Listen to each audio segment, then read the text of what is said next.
Hi, this is Andrew Bowser, the director of Onyx the Fortuitous and the Talisman of Souls, and you're listening to the Horror Squad podcast.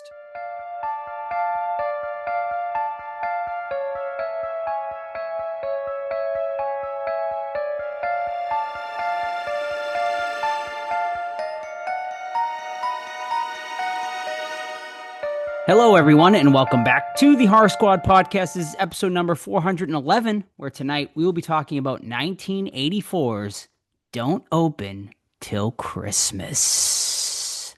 As we celebrate December, ladies and gentlemen, we are now officially into Christmas season. We will be reviewing, I think, mostly Christmas movies throughout the month. Steve, you have the schedule. What's our schedule look like for the month? So right now, until Christmas today, we have Edward Scissorhands next week. The week after, I think is going to be either the Mean One or maybe the new Silent Night, Deadly Night, if you guys can see it.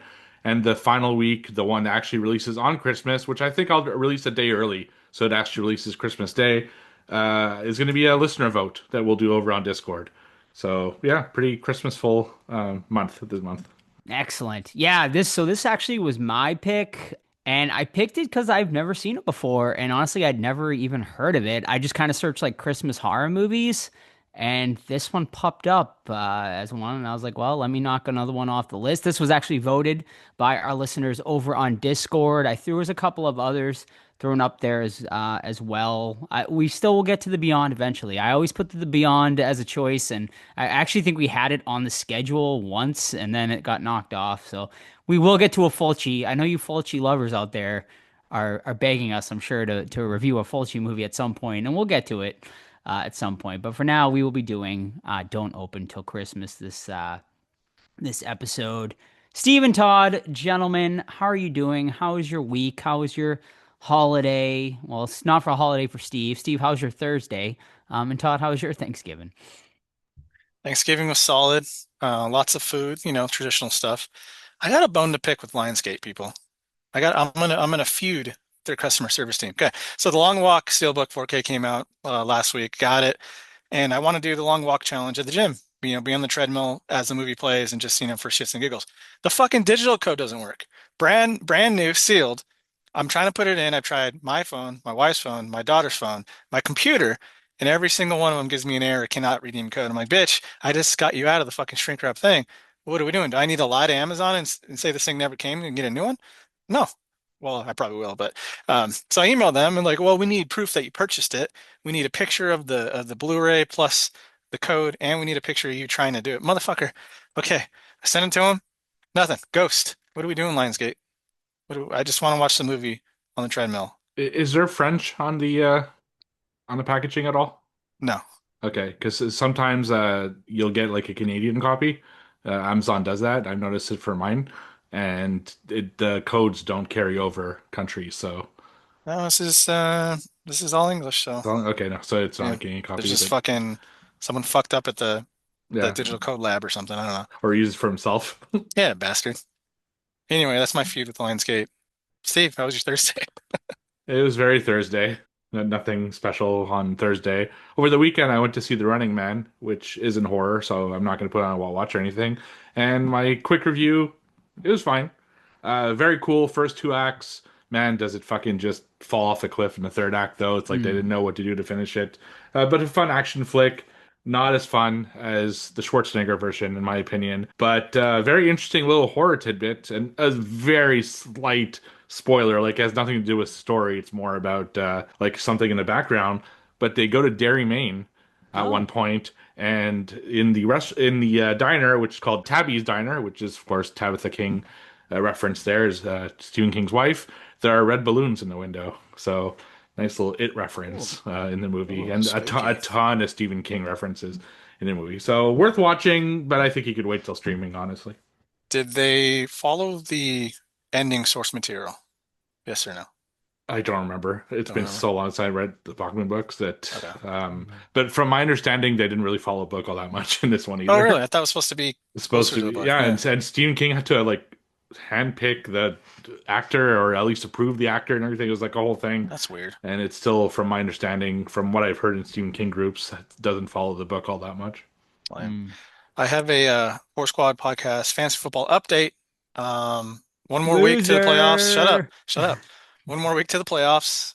This week's technically not over as of recording. However, I have locked in the last spot, the very worst record at fucking 2-8. Oh, or 2-9 or 2-10. I think it's 2-10 at this point. It's fucking ridiculous. Anyway, so on Discord, the fun shenanigans, we went to a vote. So currently leading the vote is Hip Hop Locos with 4 votes for me to watch as a punishment film, followed by Special Needs Revolt, which was Steve's recommendation, What followed by the? The Grinch Who Stole Bitches, Oh. and Deadly Dilf is 0%. So Joe, I don't think I'm repeating your Yeah, punishment. I don't think there's a need to repeat that. It's, you gotta do something different for sure. So looks So, like Hip Hop Locos, man. Fucking sweet. wow. Yeah. All right. Well, as far as what was I gonna mention? Oh, Stephen King stuff. I'm not gonna mention it in what watch, but Welcome to Derry, amazing. Like the last 2 episodes have just been fantastic. Now that Pennywise and Bill Skarsgård has come into the picture, the lore they are exploring on the show, it's just bringing sort of the whole mythos of Pennywise and everything just completely next level. So I'd say just I know Steve, you got to wait for the whole season that comes out, but I cannot recommend it enough for you Pennywise Stephen King fans, especially because they're all the sort of Stephen King Easter eggs. Dick Halloran is a big character on the show, of course, from The Shining and stuff. It's just really impressive. And honestly, even I think better than I expected. I really criticized the show. I wasn't on last week's episode. I missed it. So, but Bone Tomahawk, obviously, amazing movie. Bummed I missed it, but I criticized the show heavily a couple of weeks ago because it was like with the CGI and stuff. But man, the show has really found its footing and just fantastic. Also, before we get into the show, I did attend Monster Mania. Shout out to Corey. I got to meet him in person. Got to hang with him a bit, so that was cool. Met Gillian Anderson from the X-Files, which was also cool. $130 for an autograph, not so cool. Yeah, and these prices. I mean, we talk about it every con, but it's fucking so insane now, man. Even the no names are charging, $60 combos now, and it's insane. I don't know when this bubble's gonna burst, but I just like when you have like people that essentially like or stunt doubles, in movies. I was stunt double Jason and I'm charging, $50 for an autograph. It's just like, what are we doing here? Like, it's crazy. What did you Um, get Gillian Anderson on? I got her on my poster. I mean, Nice. yeah, I figured, she's definitely an icon. So, Sam actually had her sign an old TV guide, which I thought was pretty cool. Like a TV guide from like 1993 or 4 with Gillian Anderson on the cover of it. That's got to be Um, a one-on-one then, I bet. I can't I imagine too can't many imagine people too getting many that. people. Yeah, Yeah, I agree. that's Yeah, sick. I can't imagine too many people are doing that. Sam also made her very first Vinegar Syndrome purchase. The Vinegar Syndrome table was there, and they had some good deals and stuff. So Sam picked up a movie called Sleepless, which is a new later Argento movie from 2001. Stars Max von Sydow. Never seen it.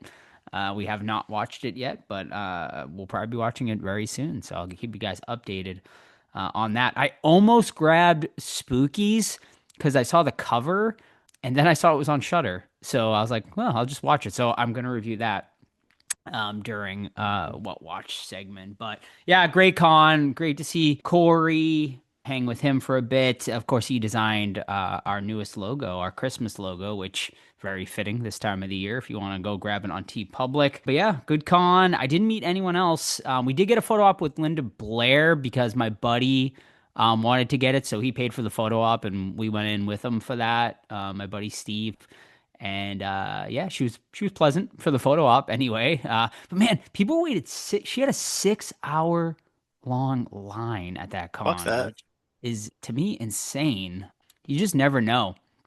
Because I met her at TerraCon a few months ago and I waited maybe 25 to 30 minutes. And this con, she was just insane. Obviously, Gillian Anderson had the longest line of the entire con. Sam and I both had VIP, so we used our line skips on her. So we waited, I think, 10 minutes, which was great. VIP always worth it, honestly, I think. if you value your time anyway, if you don't mind waiting 6 hours for these people, then yeah. But yeah, we went to a couple panels too. The X-Files panel, which was fantastic. It was a big X-Files reunion. So Mitch Pileggi was there, Robert Patrick, Laurie Holden, and there were a couple of other people. I can't remember who. But yeah, they were all there. Good panel. We also did Jackie Earle Haley's panel, which I thought was pretty good. They talked a lot of Freddy and Watchmen with him. The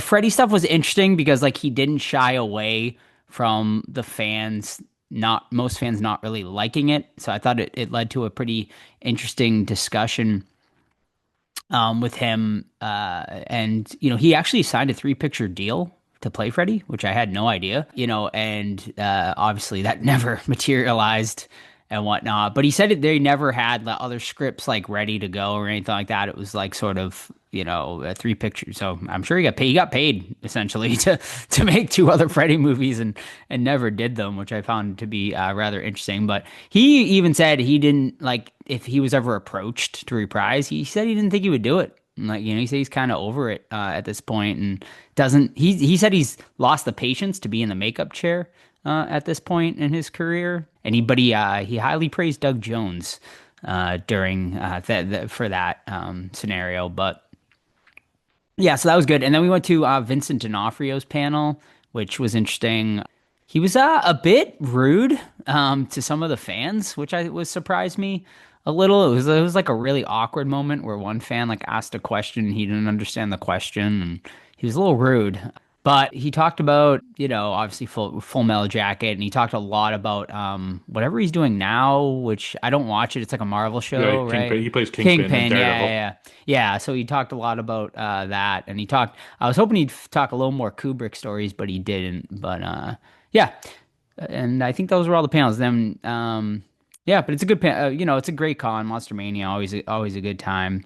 And I didn't buy much personally, but Sam got a lot of she found a lot of good gems at this con.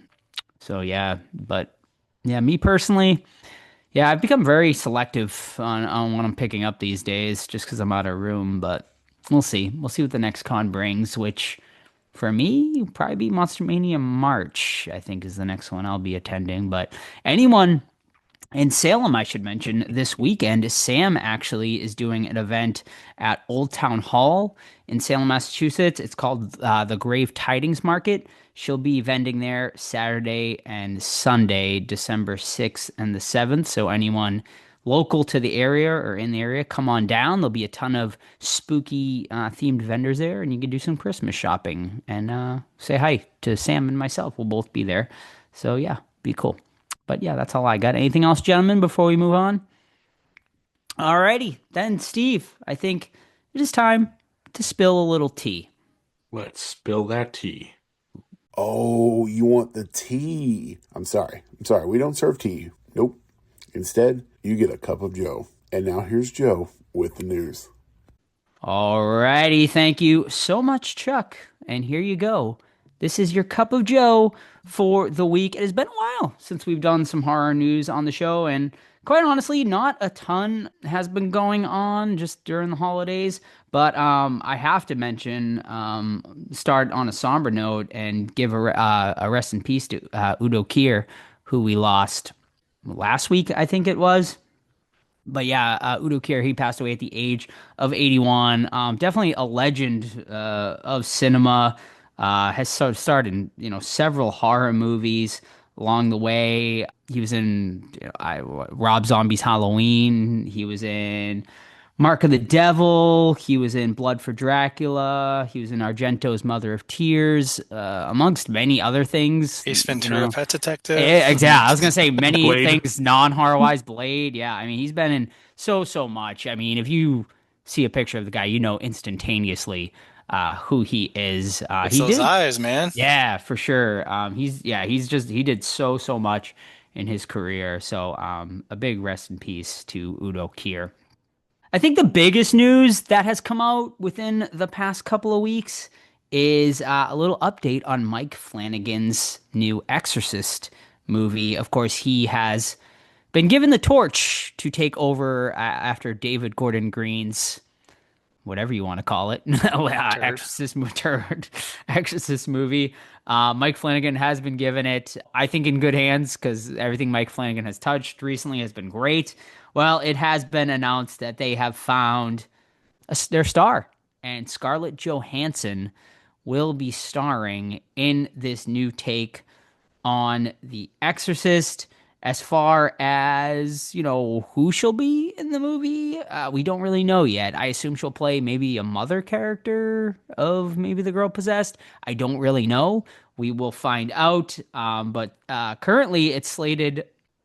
Actually, it's not. It was originally slated for a March 2026 release, but due to Flanagan's delays with Carrie, it currently has no release date. But obviously, with the casting of Scarlett Johansson, production probably will be ramping up and starting fairly soon. So, I ask you, gentlemen, Scarlett Johansson, does this excite you? Does this move the needle at all for you, or are you just like, let's see, what happens next? It moves something, but not the needle to watch this movie. I don't know. Who cares? Was Jurassic Park good? You guys, I didn't watch it. It was all right. It was okay, but she was fine. Like it's not. Yeah. It wasn't bad because of her. Right. Yeah. Nobody. Let's put nobodies in it. Sorry, Steve. Let's just put nobodies in it, man. Doesn't need to be someone famous. I'm fine with that. They tried that last time.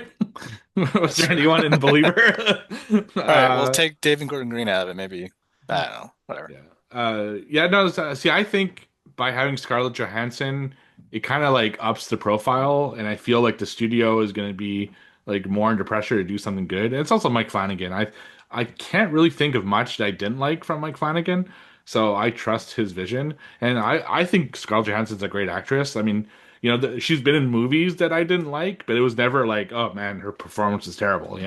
So I think it just brings more attention to the movie, and I'm pretty psyched for it. But more so for Flanagan than I am because of Scarlett Johansson. But I still think it could be good for casting. Yeah, I mean, Scarlett Johansson's a good actress. Like but I will say she doesn't like move the needle. Like for me, like Todd says, maybe in some ways, but she doesn't like, as far as like, she's not like an actress. I'm like, oh, she's in it, I gotta go out and see it. You know what I mean? She's not like that type of actress to me. But she's a fine actress, and yeah, I mean, it doesn't like make me be like, oh yeah, well now this movie's gonna be awesome. But let's see what happens next. That is where I'm at, I think, and with as long as with Flanagan attached, I think, yeah, like Steve said, I can't think of anything I've disliked that he's done yet. So until he proves me, the other way, then I'll keep trusting him. All right, next bit of news here is, are you guys ready for another Sharknado? That's right, ladies and gentlemen, because we are getting, I mean, who didn't want to know the origins of the Sharknado? As we are getting Sharknado Origins, of course, the prequel. It will be coming next year from the original Sharknado director. Because of course, why not bring back the guy who started it all? Because that's what the fans want, obviously. But yeah, so Anthony C. Ferrante, he's actually done all 6. I didn't know that. He's directed every single Sharknado film. So he is coming back to direct this prequel. Will introduce teenage versions of Finn and April, of course, who was played by Ian Ziering and Tara Reid in the earlier films. The two cross paths during a perfect beach summer, where sparks immediately fly. But just as Finn is about to seal the moment with a promise ring, the sky darkens, a massive funnel cloud forms, and sharks dramatically erupt from the ocean. Thus, the very first Sharknado is born. Gentlemen, I ask you, are you ready for more Sharknado, or should they have let the Sharknado disintegrate into the ocean?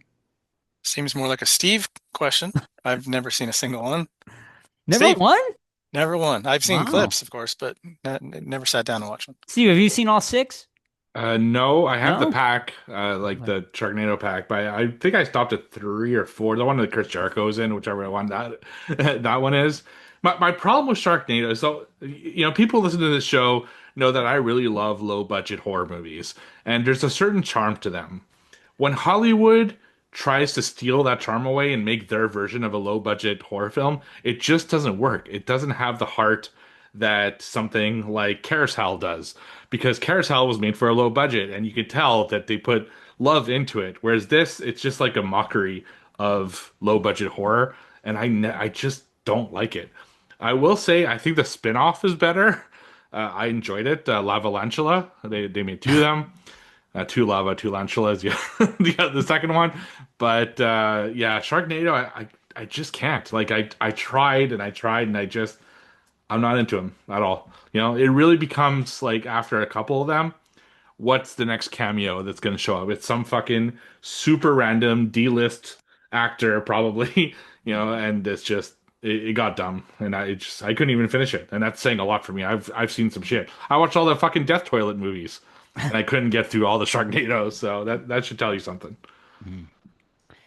Well, we'll see. I could care less, but I'm sure some of you Sharknado completists are very excited about this. I think I've only seen the first couple. And that was it. Obviously, like it was such a big deal when it first released. But yeah, I mean, I don't know why bring it back at this point, but whatever. People will watch it.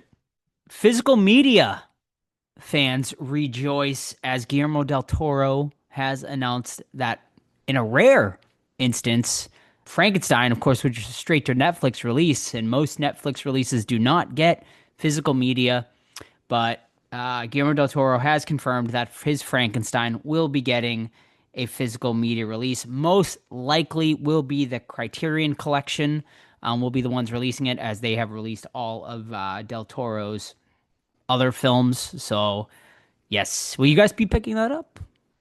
100%. I'm definitely going to pick it up, and I'm going to say it again. I said it last time. For fuck's sake, also do a physical media release of Hubie Halloween. Fuck you, Netflix. Get it done. I wonder why they don't. Like, what do they? I guess because they want people to watch it on their On Netflix, platform, right? Yeah. So I guess that's why they don't. Yeah, but I'm happy Frankenstein's getting a release. I'm going to get. I hope it's a 4K gotta be release 4K. because it is a beautiful fucking movie, and it's definitely one I want in my collection. Alrighty. And my last news bit tonight is a Sleepaway Camp update. Of course, we are going to be getting a remake of Sleepaway Camp. Interestingly enough, Kenan Thompson, of all people, is going to be producing this one, his production company. But the script has now been completed. Robert Hiltzik has written the script for this remake, and that's all we got for right now. He will also be directing this film as well, so he wrote and directed this. And as far as any other updates, we don't really know yet. Will Felissa Rose come back in any capacity? Will Pamela Springsteen come back in any capacity? Most likely not, I would say. Maybe Felissa, because she's so active, I guess, right now in the con circuit, and she was the OG, so I could see her making some sort of cameo. But yeah, it'll be interesting to see. Will there be like a role reversal here? Will there be like a gender reversal going on here? Will they keep to the original script? What will they change? We shall see. Will there be a new Angela, or will it be someone different? I don't know. But Angelo, maybe? Mm-hmm.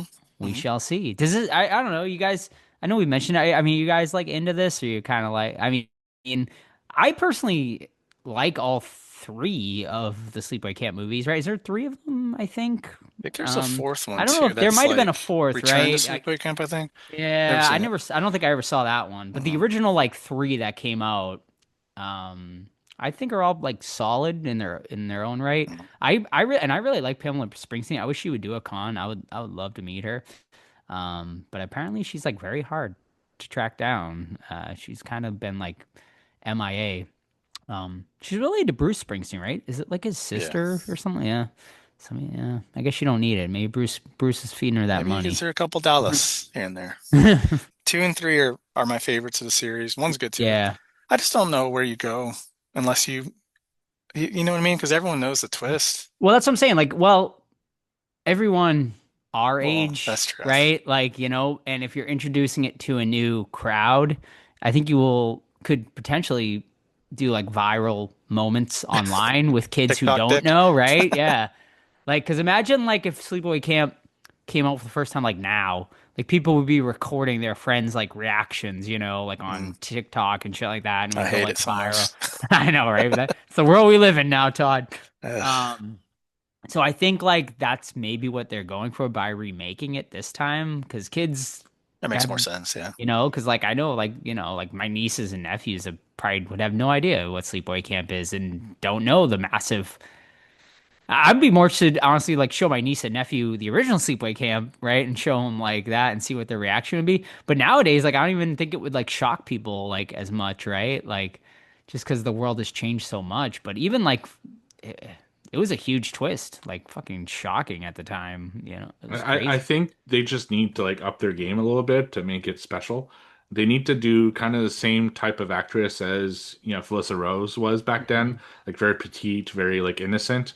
But then she just like reveals like the biggest dong. Like we're talking about like 28 years later, or Big Ronnie, or like just it just Bigger on me. fucking flops to the ground, and people are like, "Whoa, where was she hiding that in her little shorts?" Like just yeah. At this point, like, what do you do, right? Or you just don't do that ending at all. You do something totally different. The only thing I'm really asking for, if they do reboot the series, and I want the camp counselor outfits to be the same as the original, because they make me laugh the second they get to the camp. Dude, the things the guys wear in that is so fucking funny. They're like And shorty shorts, they're right? like the short, Yeah. yeah, the shirts are like super tiny. They're all like crop tops and shit. It's just like, Everybody's wearing that because I remember the burning too. Like yeah, the yeah. outfits in the burning were ridiculous. They got to keep that spirit alive. That's all I ask. Awesome. All right. Well, that's we'll keep you guys updated because that's one that's definitely I think on every horror fan's radar right now. But that's it. That's all I got for horror news this week. Thank you. And don't forget if you ever have, horror news, we do I believe have a horror news channel on our Discord so you can post stories on there and I haven't been great on checking them. I'm not gonna lie, but I'll do better and I'll check them. So if you post them, I'll try to incorporate them in our horror news. That'll be my New Year's resolution for this upcoming year. So post them if you want on the Discord. But all right, gentlemen, let's move on and get into what watched. So tell me what y'all been watching this week. Well, I've continued to run through the Hellraiser series, and I finished Hellraiser Part 6, Hellraiser Hellseeker, from 2002 direct-to-video release. Yeah, man, this is where it starts to be like fucking complete trash. I know people say 4 and 5 are really awful, but they're okay. They have their moments, but this one's just fucking dumb. It's like they had a story and they're like, "Oh man, what is this missing? Oh, let's throw a pinhead in it." Because he's like in there for like 3 minutes and like the Cenobites are different and it's just weird. It follows this dude that gets in a car accident with his wife or girlfriend, whatever. He wakes him in the hospital. To him, she's missing, but he has amnesia. No, to him, she's dead, but to the cops, she's missing. So the cops are like, "Oh, did you kill her and hide the body?" He's like, "I don't fucking remember, bro." Turns out he's like a whore. Like he's banging everybody, dude. Like the fucking the neighbor, the waitress, everybody, dude. And turns out like he made his girlfriend slash wife open the box because he wanted to get rid of her instead of just, being a normal person and breaking up with her. He wanted demons to take her soul to hell and torture her for all eternity because he's a piece of shit. But like I said, it's mostly just him going around like seeing shit and like waking up from dreams and banging people, but not in a good way. It's just like, I didn't want to have sex with you. Okay, let's have sex, but I don't show any goods. Like, what are we doing here? There's like 4 sex scenes, no goods. So this movie sucks. Watched it on tape. I'm not sure if Hellraiser's streaming anywhere, but I'd avoid it. I gave it a 1 out of 5. Trash. That's rough. Ouch. You originally hated the Personally, Hellraiser yeah. franchise, but you've kind of come along around to it a bit, which is nice. Yeah, 1 and 2. Excited for the video game. Oh man, the video game looks so cool. Yeah, It does look can't very wait. cool. I'm excited myself. All right, Steve, I don't know if you're going to talk about this, but I was going to talk about Stranger Things. I wasn't, but I'll talk okay. about it too. I did Sure. watch Ooh, all don't 4. spoil anything. I only watched 1, Yeah, 2, no, and 3, I won't spoil. I won't spoil for because I know it just came out. But Stranger Things, of course, their final season. They released the first 4 episodes for prior to Thanksgiving. It was the day before Thanksgiving. They released their first 4 episodes of the season, which is half the season. There's going to be 8 episodes total. The next 3 are going to release on Christmas, and then the last one will release on New Year's Eve. And yeah, man, overall, you know, it's solid for sure. I will say it started a little slow for sure, but you know, obviously you got to, you know, develop everything. But I don't know, man. It had like sort of the first couple of episodes kind of had like a weird vibe. Like it just strange. It was like Stranger Things, but I don't know. There was just to me something missing.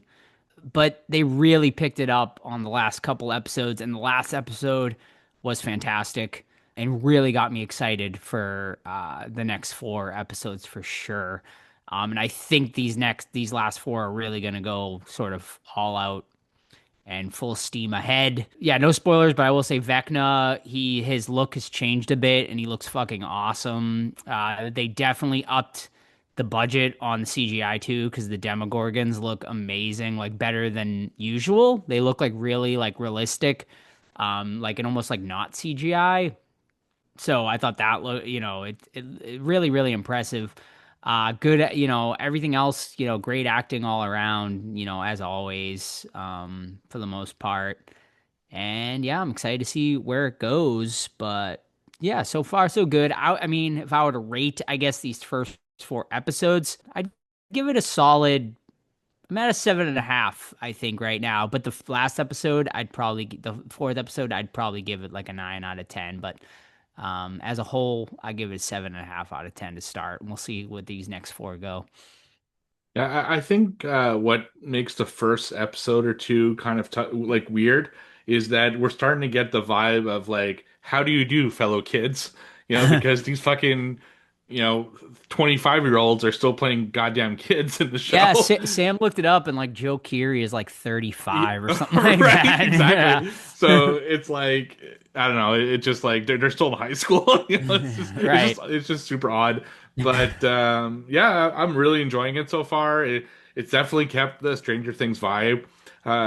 Another issue is there's a lot of characters now. So, you know, that they've just accumulated over the different seasons. So it's a lot of people's story threads to follow, and they have a lot of story threads to close with only 4 episodes left. So I'm really curious. And they're opening new ones. You know, they're bringing in Linda Hamilton and a bunch of other stuff, including my new favorite character, Derek. Oh, God. Fucking hilarious. And I'm super enjoying it. You're right. The fucking CGI is amazing. Vecna looks awesome. The Demogorgons look really cool. So I'm thoroughly enjoying it. I'm more like an 8.5 on the season. But that 4th episode, almost a 10 for me. Like I can't even imagine a better Stranger Things episode. So I'm really psyched to see where it goes for the final 4 episodes. Yeah. But like I said, I mean, I think we complain about this always. Like they need to have some balls and do something in these last 4 episodes. Like, you know, like minor spoiler from last season, but like obviously last season. I saw Ty Raider rip out the headphones, but skip ahead 10 seconds if you haven't watched last season. But obviously them killing Eddie, you know, was pretty good. But I really feel like they need to kill like a main character within these next 4 episodes, where you know you really need to feel the stakes. And I feel like that's been the biggest problem with this series, is that they haven't had like the full on balls to do anything like that yet. But I feel like they really need to ramp up these stakes and show how powerful Vecna is at some point by killing a main character off, and we'll see if they do it. And I'm intrigued if they will. They keep killing the new characters, right? Right. Like they bring in a new character every season just to kill him off. So they kill him, right? So, but if they kill my boy Derek, I'm telling you, I will fucking riot. No, but I can't wait. But goddamn, a month to see more episodes. I know. Like, and they know what they're doing. They're releasing them like when everyone's at home, so they can and get nothing else to do. So they, you know, people will watch them. So it's smart. I think it's smart too, because a lot of people will subscribe for a month, watch them all at once, and then unsubscribe. So now you got to at least watch it, 3 months, right? Because the last episode's January. Yeah. So, New Year's Eve, actually. It doesn't work by calendar month, so they can technically do 2. It's like 2 months. it's Steve, Yeah. just let me have I'm not my giving one you win. emotes. Come on, man. But that's a big Actually, honestly. Steve. Yeah, actually, uh, one thing I think they will do though is they will immediately announce a spinoff or Oh three yeah. at the Yeah. end of the series because like Netflix is they don't have their big hitters anymore. Squid Game is over, or they're bringing Well, an the American American Squid version. Game is coming. Yeah. But Stranger Things is their big money maker, and without it, I don't know, man. I think a lot of people are gonna. Netflix is expensive, like, It is you know, way too expensive, man. yeah, it's fucking out of control. So, yeah, I'm curious to see what they do if when they do announce a spinoff, like where they're gonna go with it. Can I just make one request is that they don't do the Walking Dead route and say like, One oh, character. Daryl and fucking so and so spin-off series and the main show's not even done yet. So you're like, oh, well, they know they live, like plot armor. So please just like let it finish and then announce stuff afterwards. Yeah, for sure. All right, so I'm continuing on the 2025 train this week, but this week, the first one I watched was also, I think it's a Tubi original. I'm not 100% sure, but it's definitely on Tubi, and that is R.L. Stein's Pumpkinhead. I like R.L. Stein. I like Pumpkinhead, so well, let's see what happens. Is this a This different has nothing Pumpkinhead? to do with with the other Pumpkinhead that we know and love. This one is more akin to like a Dark Harvest, like it's a scarecrow killing people. So it's a story of this family who are moving into a new town. I mean, super fucking original there. And they're getting to know the local kids and everything like that. They get invited to this farm, and the people of that town like pray to the like fucking vegetable gods because they've had amazing harvests for the last like few years, and they had trouble like prior to that. So they go to this farm and they're meeting the townsfolk, and they meet the main farmer who like runs this farm, and he gives them vegetables and shit like that. Well, the little boy who's a little rebel, he goes into a place he's not supposed to on the farm, and he finds this one like crazy looking pumpkin that's like on a haystack, and it's he thinks it might be like talking to him and stuff. So of course he cuts that one pumpkin that's all like on its own, and he brings it home. Then the cop from like the sheriff, who's their neighbor, he's like, "You got to bring the pumpkin back. That you're new in the town. We're trying to show you goodwill, and your son took the pumpkin." So the mom's like, "Okay, I'm gonna make him take it back tonight," but he doesn't do it. So it's his brother that ends up going back. So he brings the pumpkin back, and then he disappears. And not only does it disappear, but the next morning the little boy wakes up and his brother is not only gone, but no one has recollection of him. It's like Back to the Future. He's out of the pictures. He's like the mom doesn't know who he is. To her, it's just he's just like a single child. And then the story is basically him trying to get his brother back, investigating the farm, and there's a kind of scarecrow that starts attacking because of this curse. This is very much what you would expect out of an R.L. Stein movie. I think for like if you're 10 to 14, you'll really like this. Like it's not too scary, but it doesn't hold back too much either. And the jokes are kind of juvenile, but I could see like teens liking this a lot. But as a seasoned horror guy, I'm like, doesn't hit too hard for me. It was enjoyable enough. Not something I'd ever check out again though, but I would definitely say if you're looking to like bring someone into the horror genre that's a little younger, this might be a good one. Or maybe someone a little older too, because it's kind of easy to watch and not too hardcore. So I gave it 3 out of 5 stars. Worth a one-time watch, I think, but don't expect too much if you're like really into horror films. So that is R.L. Stein's Pumpkinhead over on Tubi. All right, very good. My next one, my last one here is Good Boy from 2025. I highly recommended Joe Piece. He gave it a 4.5 out of 5. Well, I think the same. We'll see. First off, 73 minutes. Give me that crisp runtime every time, dude. So yeah, we follow this dude that we don't really see all too often. We see like, from waist up or out of focus or in the dark. So because the story's not about him. The reason for them in the plot is him, but the story is really about the dog, Indy, who's this guy's, best friend, his only roommate. This guy's kind of from what we can put together, he doesn't have his whole life put together that well, but he's got his dog, right? He has some health issues, so he decides he's kind of overwhelmed. So he goes off to his deceased grandfather's house, where allegedly, Grandpa might have been crazy. You know, like all his dogs run away or die. Like, what's up with that, man? There's the dog, and remember that it's told from the dog's perspective. So we see like mysterious figures in the corner, and he's growling, and then the light turns on, no one's there, or his owner is like, "Shut the fuck up," because you know he's growling or whatever, and he's the owner's pissed off or what have you. I mean, it's this dog is the best actor of the year, like easily best actor of the year. He's amazing. The work they put into this is fucking awesome. Like whoever trained this guy, Indy himself, the dog, fucking fantastic. I can't say I like the guy though, whose name is Todd in this movie. He just seemed like someone that could have just fixed a lot of his issues if he just accepted help, which I get. People are human and that happens all the time. But like when you fall in love with the dog, the character, and anyone's mean to him, because I can see a lot of animals lovers being like, "Fuck that guy!" Like he yelled at him, he pushed him off the bed, stuff like that.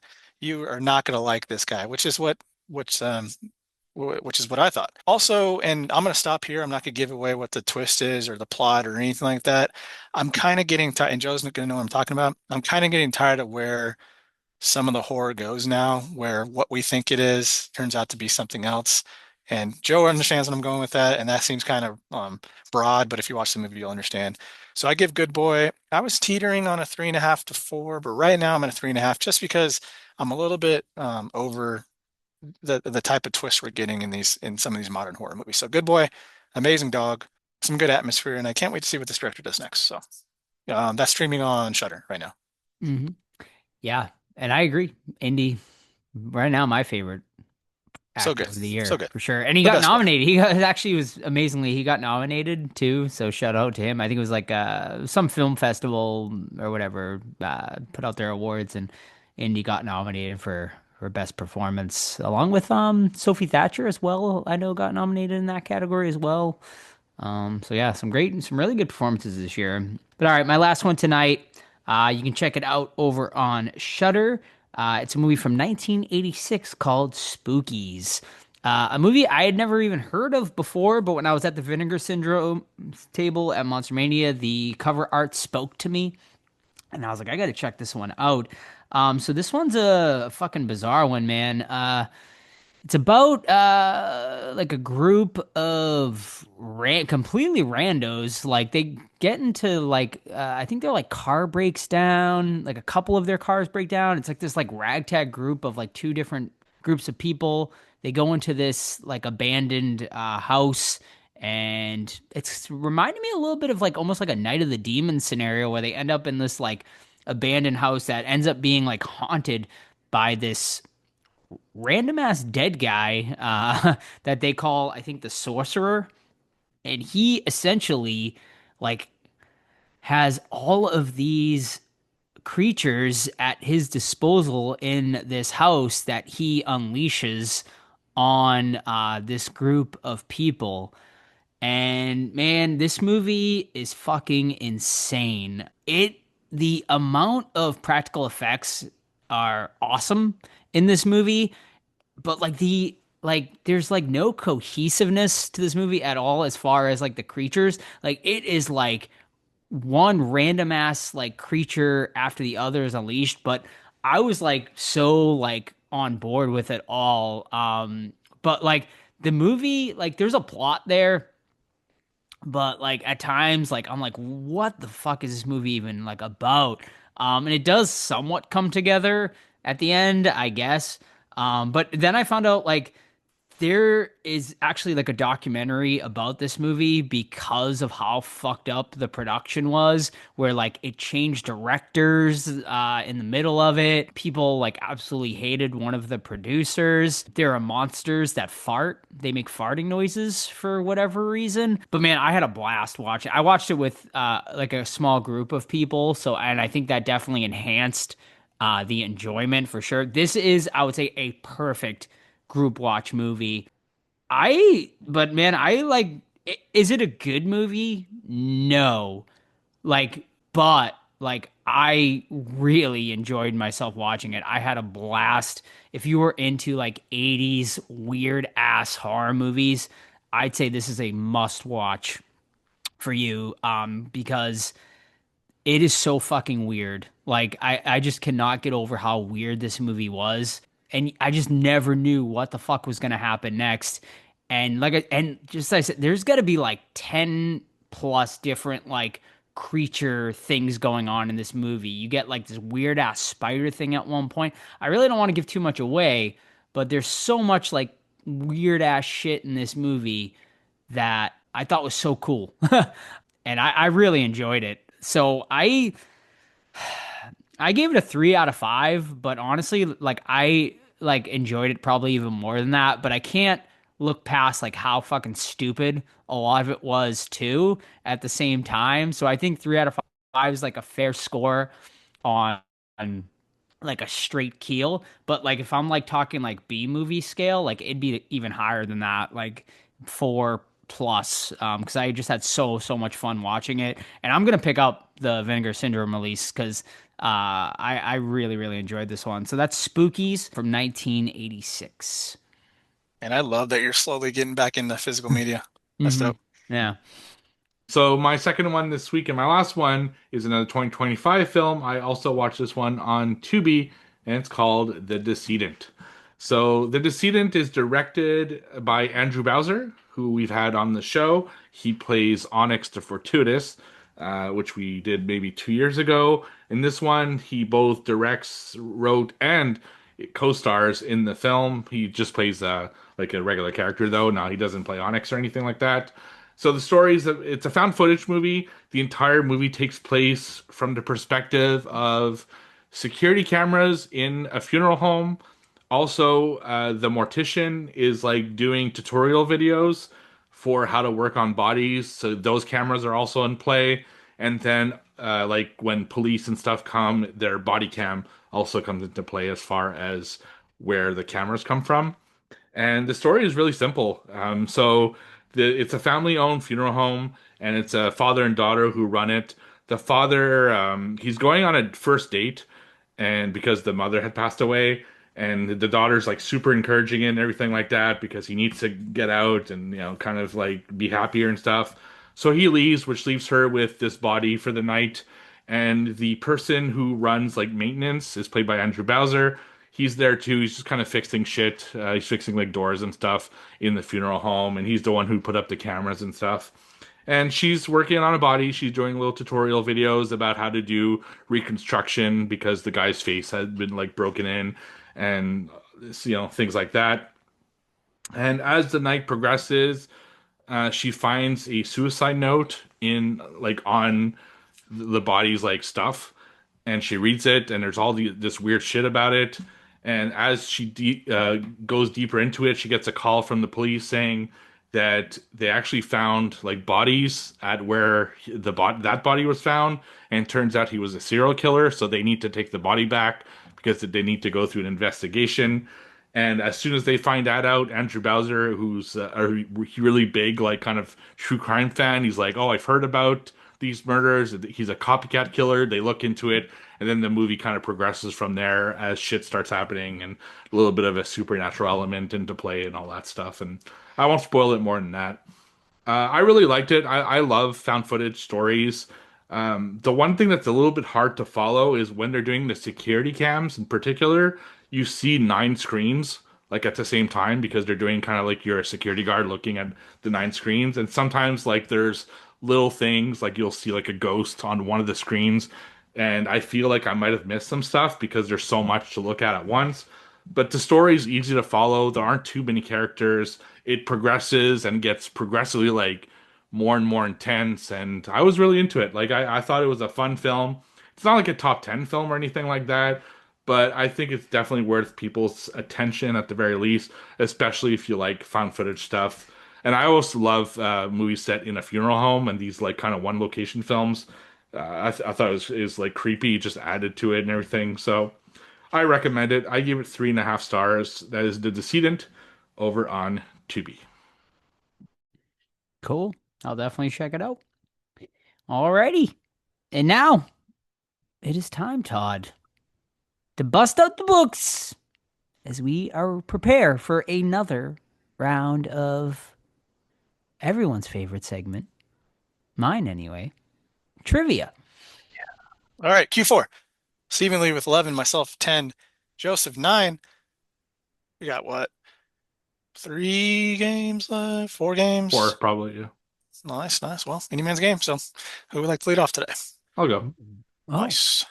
All right. So the first one, it is IMDb Parental Guide, of course, Oh. because I always love to start off with very these. nice. He loves start this. with His some violence and nudity.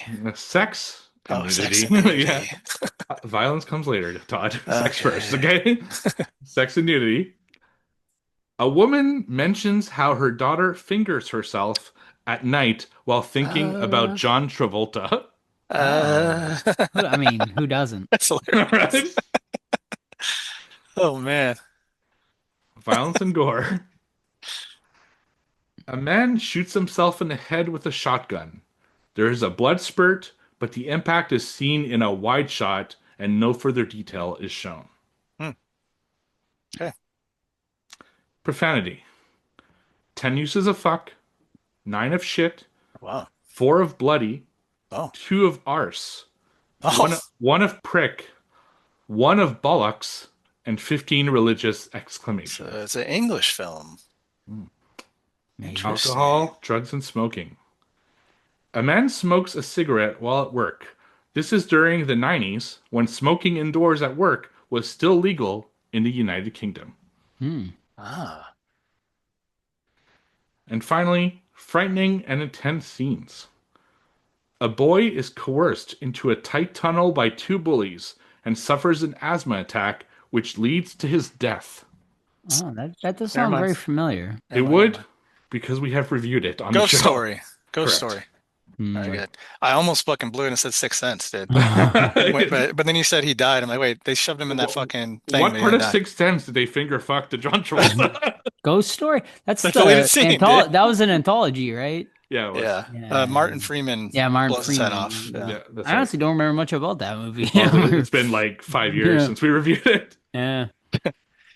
All right, I'll go. I did a rewatch recently of the entire Final Destination films.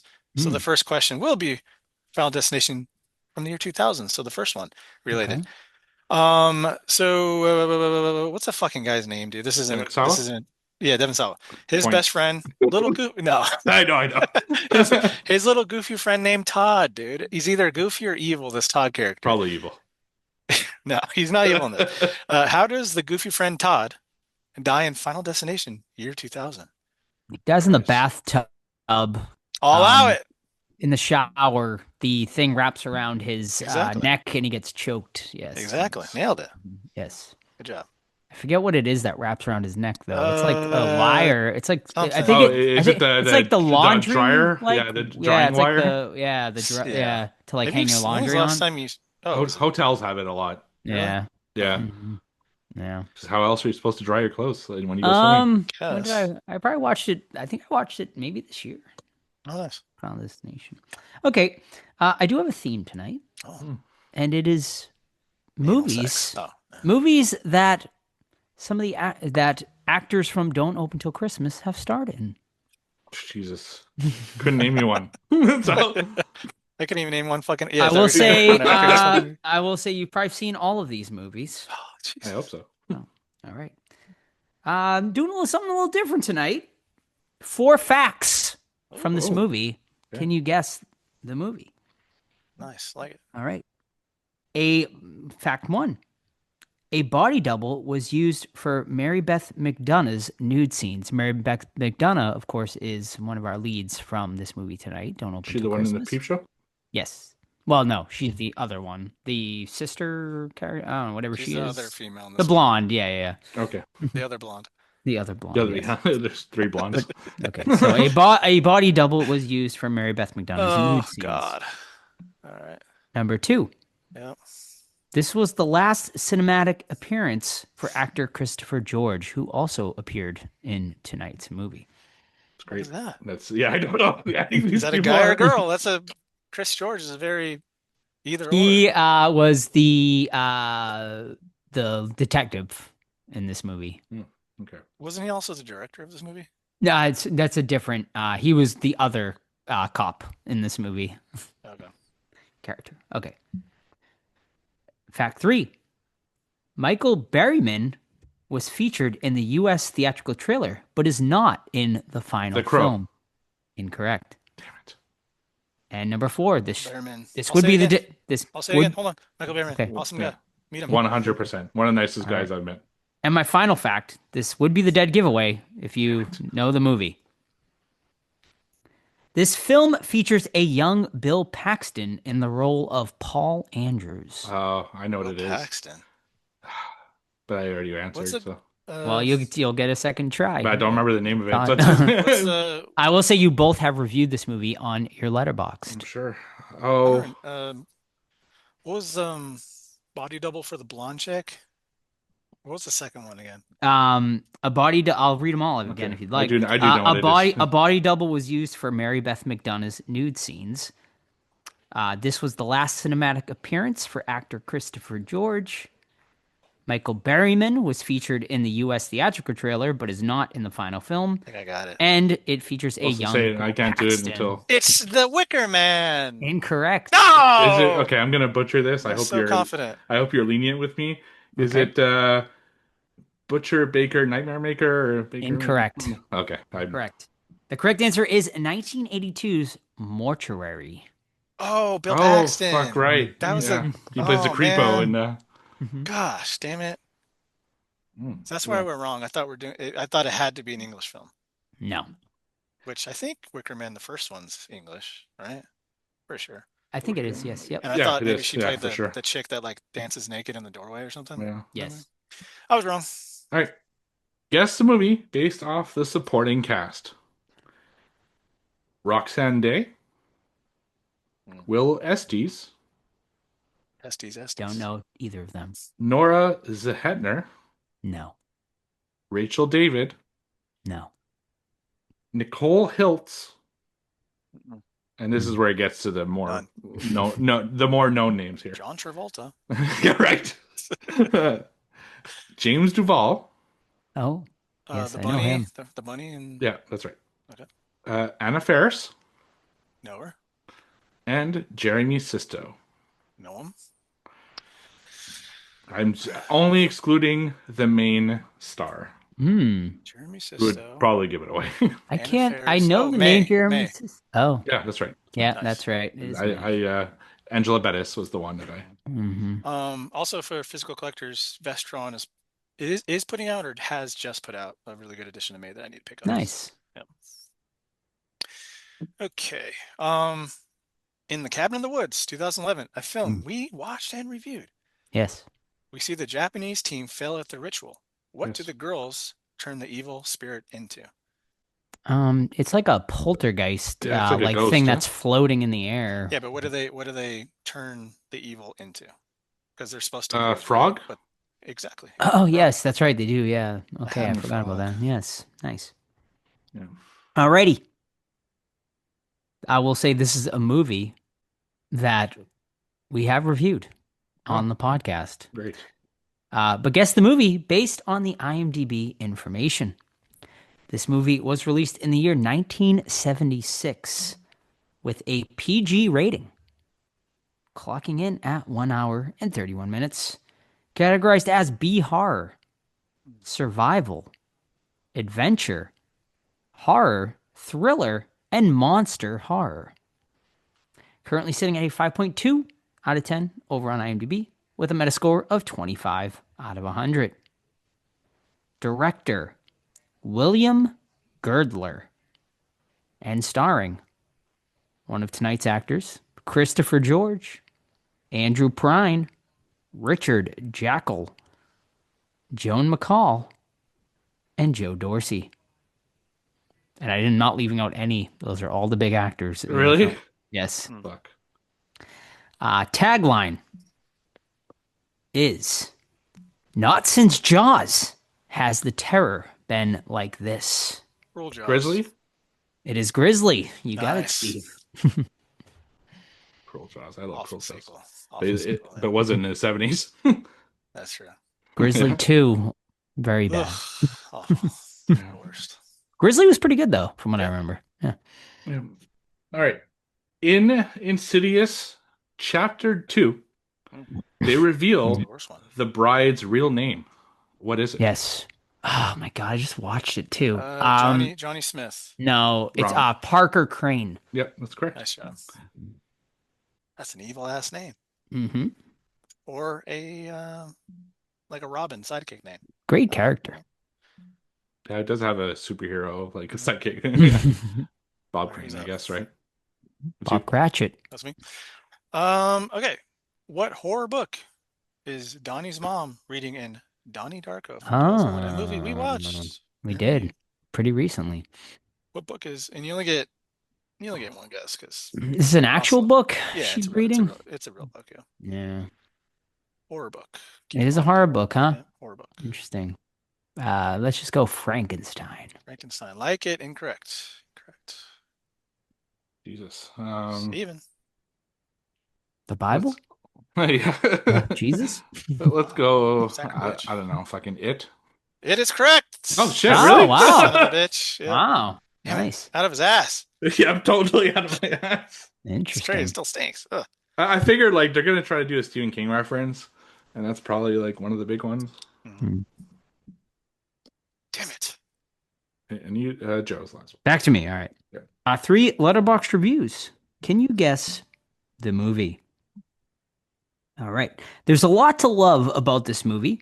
What I really love about it is how it's the perfect blend of 2 genres, American slasher and giallo. It had a fun, sort of easy to follow murder mystery plot, and the killer has the staple black gloves and black cloak. It has an iconic beginning, an iconic ending, and the iconic bastard line. Bastard. Okay. Back to the Future. Number 2. This felt equal parts slasher film and giallo murder mystery that never has a dull moment. It moves at a brisk pace with some crazy kills. The mystery of the identity of the cloaked killer is handled well and keeps you guessing until the end. The whole movie kind of feels over the top, but it works really well, and I had a lot of fun watching it. And finally, this is the kind of 80s horror movie that I love so much. Simple story with lots of gore, nudity, and that never dwells on anything too long. I love that this also becomes a murder mystery where you aren't sure who the killer is by the end. There are a few issues, though. The kung fu attack was completely Pieces. It is Pieces. That's my review. Damn it. The last That one. is Steve's review. Yeah, Yes. I'm like, I those were my words. So I'm like, Pieces also starring one of basically our the lead detective tonight, right? Who also directed tonight's movie. that fucking kung fu attack is so random. It is. Bruce Lee impersonator. Yes. All right, Steve with the big night. 4. Joe and I tied at 2 apiece, which brings us to Stephen Lee with 15, myself 12, Joseph 11, Q4 trivia. All right. Awesome. All right. Thank you so much, gentlemen. And now it is time for our main event of the evening, 1984's Don't Open Till Christmas, directed by Edmund Purdom and starring Alan Lee, Belinda Main, Mark Jones, Jerry Sundquist, and also starring our director, Edmund Purdom. Plot. Somebody with very little Christmas spirit is killing anyone in a Santa suit one London holiday season, and Scotland Yard has to stop him before he makes his exploits an annual tradition. Pretty good. The whole, when I read this plot, I was like, what the fuck is Scotland Yard? Is that like a character name or something? I'm not You really don't watch sure. enough UK movies. I apparently. don't, yes. But Todd, why don't you take it away and let us know a little bit more about Don't Open Till Christmas. Correction. New Scotland Yard, because it keeps showing the same fucking sign for every establishing shot.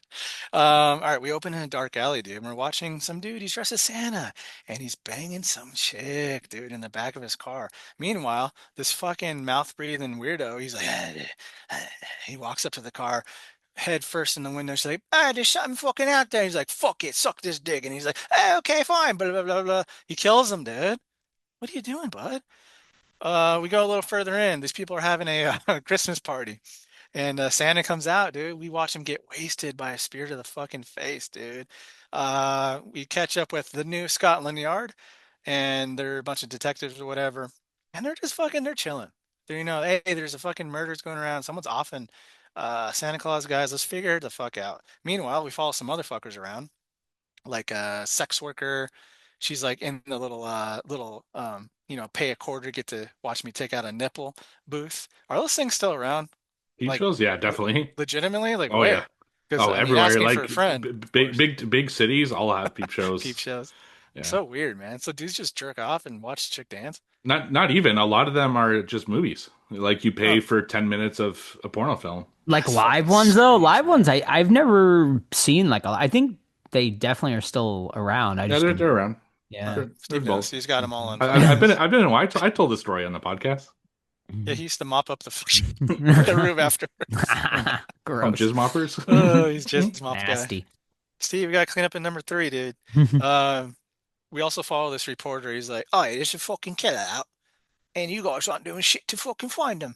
Hey, this is me, Reggie. Is his name It's Reggie? pretty good. Thanks, Giles, Giles. right? Oh, I he's, think. oh, Yeah. it's me, Giles, mate. Wait, you fucking, it's me. And he's like, I'm a fucking reporter. And the cop's like, who the fuck is this guy? Call up the reporter office to find out who Giles is. This guy's shady. Sex worker, talk to blah, blah, blah, blah, blah. So one guy's walking around, he's killing Santa Claus. There's a billion fucking Santa Clauses in this city. It's like, what's the Santa to normal person ratio right now? It's fucking insane. You think he would kill one, maybe two, and then like they'd be dried up. But no, there's like hundreds to choose from in the city. Um, yeah, the movie's super horny. Very. Um, very horny. Lots of kills. Some better than others. Lots of blood. There's some standout ones, like a guy getting shot in the face is pretty good. But I thought it was sleazy and sexy and all that and horny and shit. But at the end of the day, I didn't have a fantastic time with it, which was a bummer. But still, pretty decent. What do you guys think? Yeah, I mean, I went into this with no expectations at all. I didn't know what to expect. I was instantly excited though when I saw that the dude from Pieces was in this, like the main dude, because I literally had just watched Pieces a week prior at Monster Mania, so I was like, oh hell yeah! So it was just cool to see him because I he's fantastic in Pieces, and then I found out he directed this as well, which I think is really cool. That he did that as well. But yeah, man, I agree with you, Todd. Like the body count is really high, which is cool. There's a lot of kills and stuff.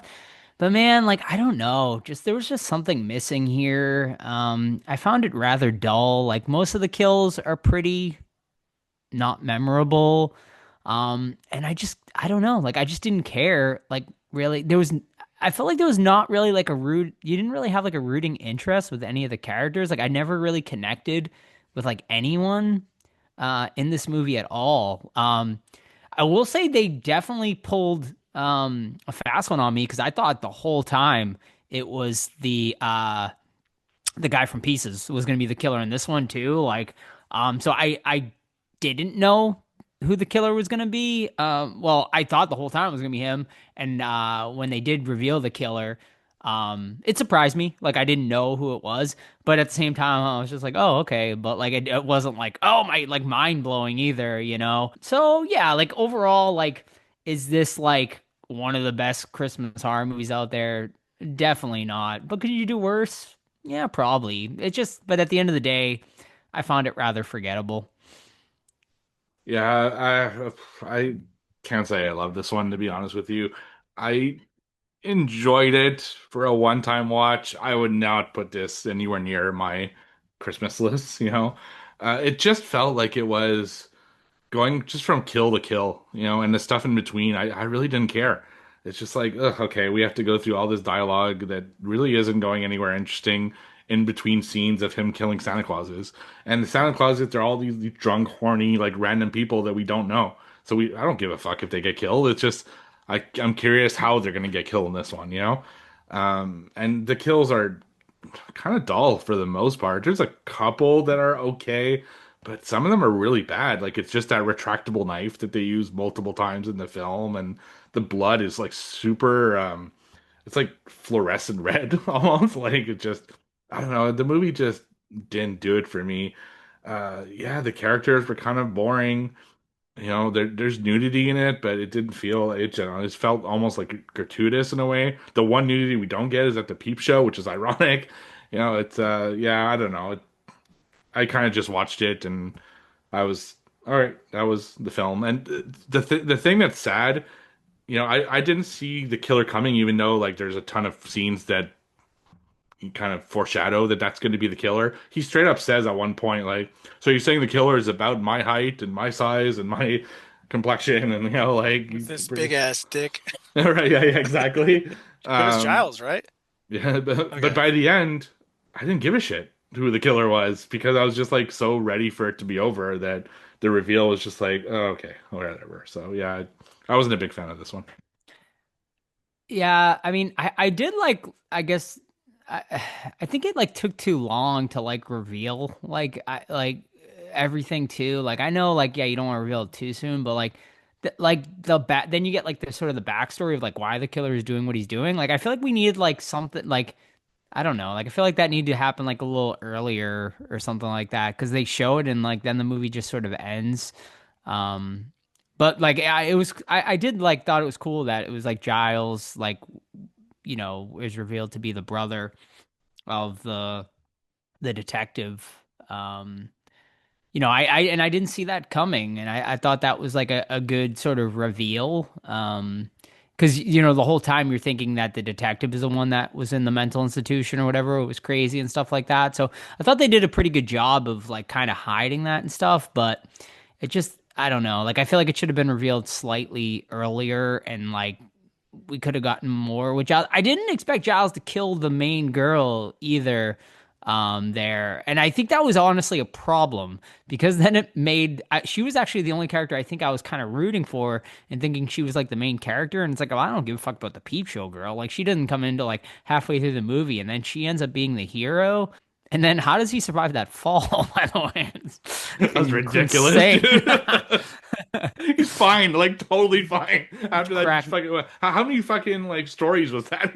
Like, crack me up. yeah. But can we say at the very beginning of the movie, no woman is ever going to have a creeper come up to the window and be like, "Oh, forget him, just like ignore him." It's like, yeah, right. Like no woman in ever was just gonna be like, "Oh yeah, never mind the creeper outside that's staring through the window." I'm going to defend that scene because it seems that every motherfucking guy in this fucking city is a horny fucking old bastard. So it must happen all the time. I guess Like a lot literally of horny every people in fucking England. guy in this movie is just out to get laid.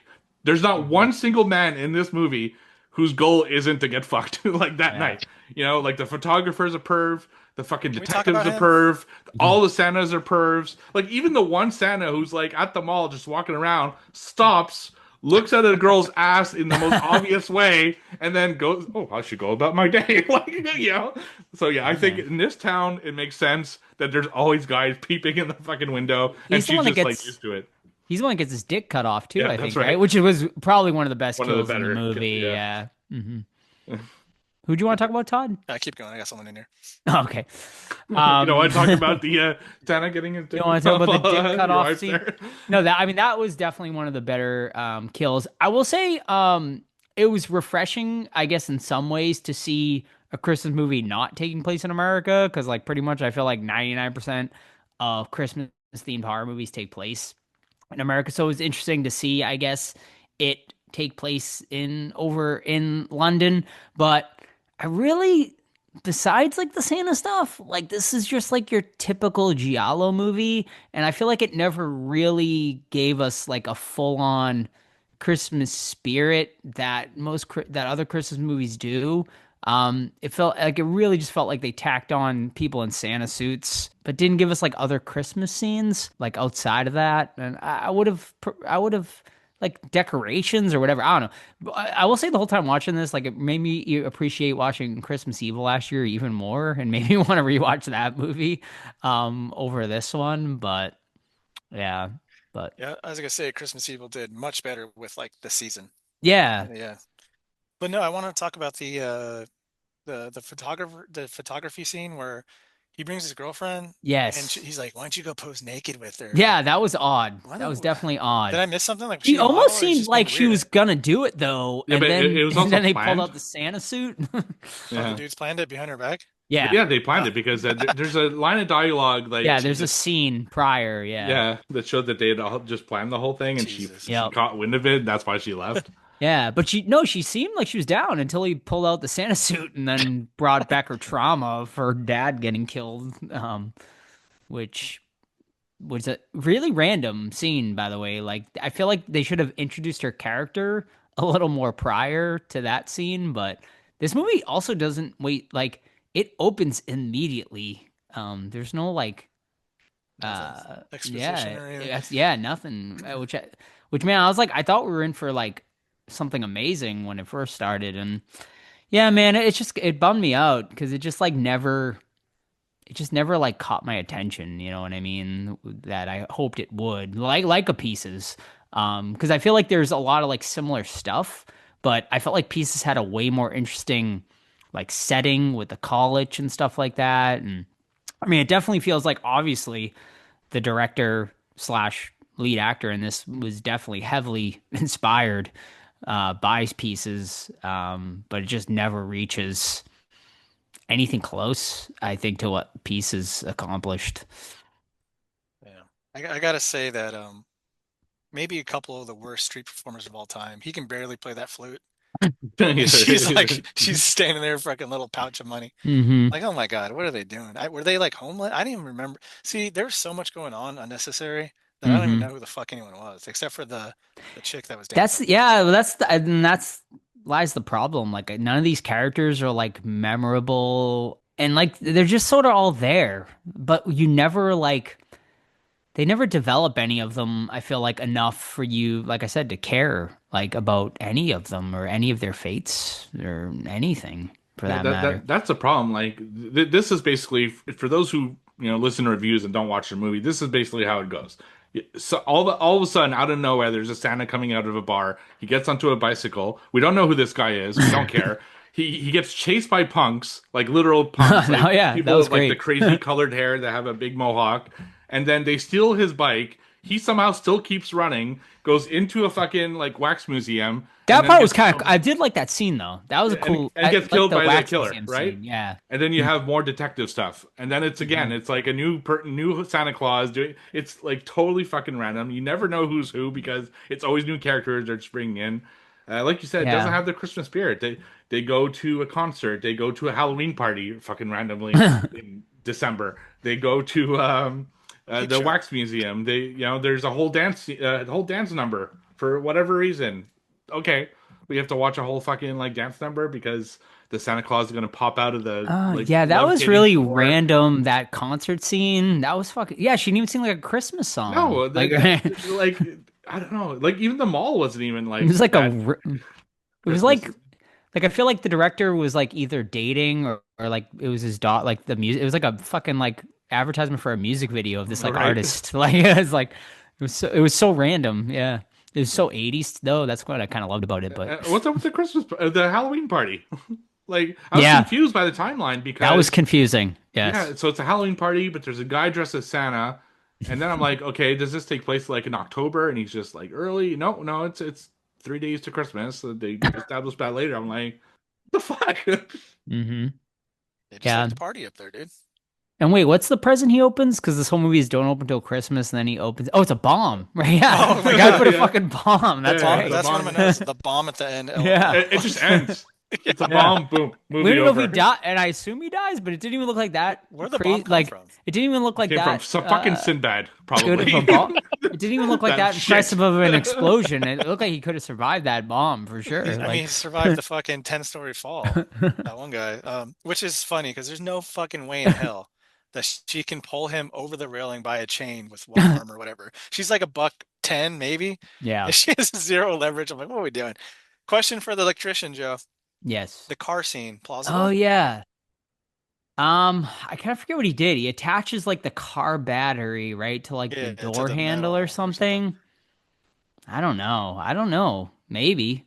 Okay. Plausible. You heard it here. Yeah, car battery is Awesome. pretty. It's got Yeah. high voltage, so Yeah. He turns into like fucking Marv though from Home Wouldn't Alone the 2. car Right? Yeah, he would does. the car have to be? I don't know. I don't know. I don't know if it would kill you, Let's test but it. Let's I don't test it. know. I'll test it. Yeah, I'll try it out. I'll get back to you. I'll have to Mythbuster that one.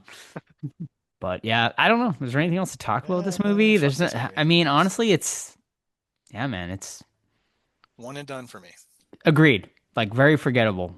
Like I never see myself revisiting this one. Yeah, no, that's the same for me. Yeah, Like, yeah, it's yeah. just That's it. like Like, yeah, there's it's not a much very, to say about it. it's a Like, very basic. That's what I said. Like after finishing, I'm like, man, I really don't have a lot to say about this movie. But it's a very basic Giallo movie. And but there's so many better Giallo movies out there. I mean, and technically, is it a Giallo? Because it's not Italian, but like it's in the same vein of Giallo. Like it's right. Like I don't know. I guess. I guess. Yeah. But yeah, I mean it's your typical Giallo movie. All right, well let's rate it. I guess we're done here. Yeah, I mean it was a miss for me. Like I don't see myself ever revisiting it. But like I said, I think you could do worse for Christmas horror movies. If you're really into Giallos, it might be worth a watch for you. But there's just so much better out there for seasonal horror. So I would skip this one. I just don't think it's worth your time, honestly. Like I said, unless you're a Giallo completionist, give it a shot. Otherwise, skip it. I don't know. I was on the fence between a 2.5 or a 2. Yeah, I'm gonna give it a 2.5 because I think there is some fun moments here, but overall, not great. All right, I'm right there with you. 2.5 out of 5. I think it's pretty fucking boring, but there are a lot of kills, even though we don't care about who's getting killed. So I'll give him the blood points on that one. So 2.5 out of 5. and I give it a 2. I wasn't into it. Like it was just kill after kill. It was cool a little bit, like, but then it get boring, and then another kill. I don't know. I didn't resonate with this really at all. The only thing that made it is because there are so many kills that it was somewhat interesting, but there are far better Christmas movies to watch than this one. So, yeah, Hmm. it's a 2 out of 5. Yeah, I mean, like 10 plus, right? Like easily. Oh yeah, I it's didn't not count like it, but it's pretty damn there are a high. ton. Yeah, there's a lot of kills here. Like that's, I think the guy getting his head blown off was pretty good. Dick cut There's off pretty was good pretty gore. The dick cut off scene There's was that pretty one solid as where well. I don't remember what tool he used, but he like gets the eye and the eye kind of falls off a little bit. Oh yeah, yeah, yeah, yeah. It looked cheap as hell, but at least they tried. They Mhm. get a participation medal for that one. Yeah, Yes. but for that many kills, a lot of them were unmemorable, and yeah, yeah, it is what it is. Yep. All right, and our friends over at Letterboxd currently sitting at a average of 2.6 out of 5. So right there with us pretty much on this one. Should mention you can watch it for free over on I think it was Plex. It's available on as well as I'm sure some Goddamn, other. Plex does a lot of commercials, though. Oh my Yeah. God, I can't with Plex is probably my least favorite of the free streaming services. I'm sure, yeah. I'm sure there are God other damn. places too. Yeah. Yeah. But yeah, you can currently watch it for free for anyone that might be interested in watching it. But yeah. All right, that's gonna wrap it up for this week's episode. Steve, you already said it earlier, but why don't you remind everyone what do we got for next week? We got Vincent Price's final film, Tim Burton's Edward Scissorhands. Is it a Christmas movie? Is it not a Christmas movie? I guess we'll find out next week. There's a debate about it, so we'll see. Interesting. I mean, I think for sure, but we'll Sure, discuss this one. next week. Who's debating? This was your pick, Steve? It was my pick. Yeah, Nice. I wanted to do a little Vincent Price, and I like Tim Burton, and I think the whole movie is basically like an allegory of like a horror fan going into the normie's life and Mhm, what yeah. we have to deal with and what we're like, and yeah, I can't wait to discuss it. I haven't seen it in a few years. I have a nice Yeah. steel book of it, so In a bit, Winona Ryder. You got Tommy Doyle, Evil Dies Tonight, kicking around in there as well, Before you right? fucking went ape shit, dumb. But all right, so go and check it out. Edward Scissorhands. I'm sure most of you have seen it, but if for some reason you haven't, it's definitely out there. Johnny Depp, of course, an early Johnny Depp, Tim Burton movie from the 90s. So go and check out Edward Scissorhands for next week. In the meantime, you can keep up with the podcast, Facebook, Twitter, Instagram, Threads. Just search the Horror Squad Podcast. You can email us anytime, thehorrorsquadpodcast@gmail.com. But you already know the absolute best way to keep up with the podcast is our Discord.